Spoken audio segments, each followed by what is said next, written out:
Alright, here we are looking at the top of the barrel here. You can just barely see it says Iver Johnson Arms and Cycle Works, and below that it says Fitchburg, Mass, USA.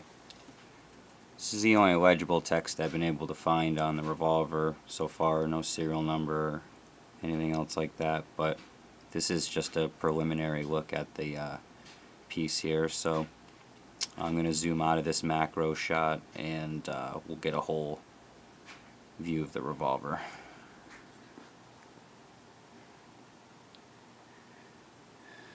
Alright, here's the side view of the revolver. As you can see, it's probably seen a few better days, but considering that it was made in the late 1800s, it's, you know, could be worse, I guess.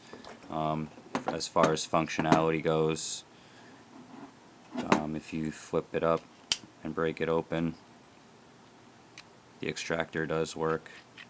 You can actually remove this if you want. I did test the strength of the firing pin with a pencil, and it shot it a fair distance, so it does function, but it doesn't always function. Yeah, see, it doesn't always function. As you can see, the finish is pretty much gone. I don't know if these can be single action or not, but the hammer doesn't stay back, and this doesn't always index properly either. But anyway, also another note, I tried to do a little bit of research, and for the model 1, 2, and 3, or version 1, 2, and 3, I've only seen them with the owl head on the grip, and I can't seem to find a picture of it with this target on there, so I don't know if these are some kind of aftermarket grip or whatever. You can see here the screw head is broken, and it's probably going to be stuck in there forever. So this was found in a floor in between like the floorboards of a house. The radiator was leaking real bad, and the floor had to come up, and this was discovered packaged with the barrel and the cylinder with grease, so it might have been hid, you know, on purpose, but the radiator unintentionally leaked into the floor and probably washed off all the grease that was on the outside. So what's going to happen with this is I'm going to try to get all the heavy rust and crust off of here. Probably put it in a ultrasonic or something like that. I'm going to try to take the grips off, but I don't know because the screw head is rotten off. Well, it's kind of in there, but it doesn't look promising. I don't really want to get too far into it. This is a black powder only revolver anyway, so it's probably going to end up in a shadow box or something like that, hanging on a wall. But I just want to make it look a little bit nicer. No serial number that I've been able to find yet, but you know, you can read the text on the top, so I'm sure if there's a serial number on here somewhere, it'll be found once the heavy flaky rust comes off of it.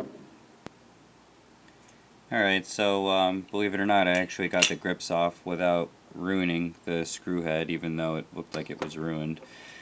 I was pre-soaking this with some CLP, and I wanted to get the grips off because I don't want the grips to go in the ultrasonic, and I came across what I believe is the serial number, and it says Tango T, let me get my dental pick in here, T52416. I thought this was a 4 as well, but I tried to clean it up a little bit with my pick here, and it's a 2, so it's 52416. And there's a little T right there. So I guess I'm going to go on the old interweb there and see if I can't drum up some more information off of that serial number to see approximately, I guess, when the gun was made. I guess the first models are only made for like 2 years, so yeah, I guess more video as I make it. Wow, how's that for a jump cut, huh?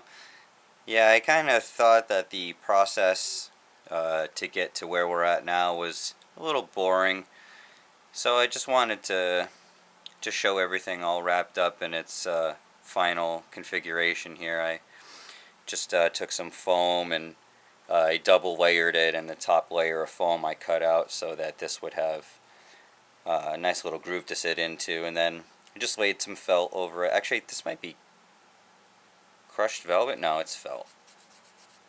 I don't know. I'm bad with fabrics, but got this nice little pillowy look to it, and secured a couple of black powder bullets in here for it.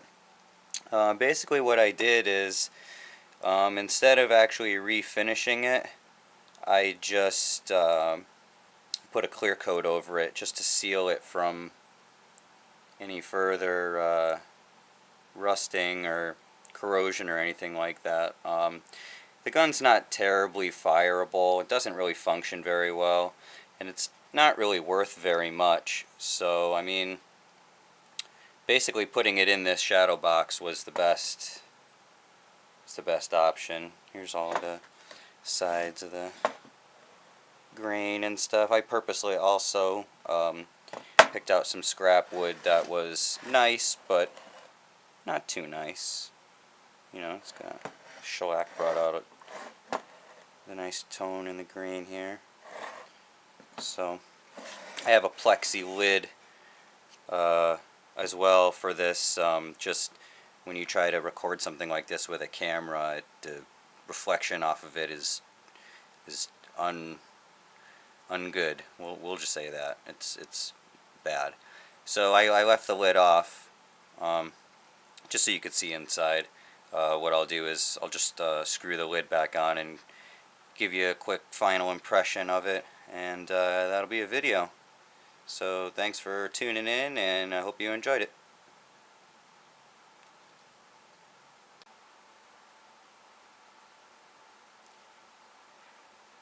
And as you can see, that the reflection is just overbearing on the camera. There's really no way I can block enough light to not have it reflect off of there, but you get the idea. Just a couple of nice little screws around the perimeter there, and there you go. You can access it whenever you need to. All you gotta do is undo the screws. So once again, thanks for watching. I'd like to thank my dad and my uncle for helping me put this together, and hope this makes a great Christmas gift for my brother-in-law. Merry Christmas.